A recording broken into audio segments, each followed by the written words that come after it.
Баршаңызға сәлем. Бүгін сіздермен бірге күннің ыстығында шөлді басатын өте дәмді, жасалу жолы оңай әрі тез су көже дайындайтын боламыз. Менімен бірге бейнен соңына дейін көріп дайындап көріңіздер. Алдымен мен перловка алдым. Перловканы жақсылап жуамыз. Мен жуып қойдым, дайындап қойдым.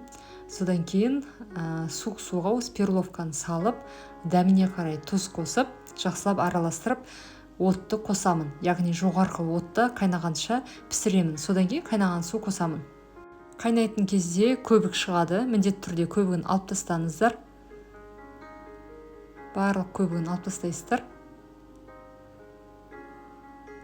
Және ортаңғы отта 1-1,5 сағат перловка толығымен жұмсарғанша піскенше пісіресіздер. Міне перловка пісті. Менде 1,5 сағат тұрды. Дайын. Енді отты өшіріп, толық суғанша қойып қоямын. Толығымен суды менде 4-5 сағат тұрды. Содан кейін айран қосамыз. Өз қалауларыңыз бойынша қатты қоссаңыздар да болады.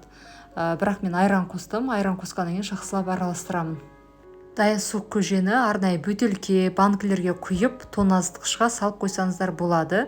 Мен бөтелкелерге құйып қоямын. Өте дәмді және ыстық күнде шөлді басады.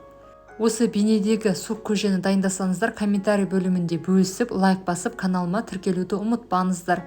Баршаңызға ас болсын.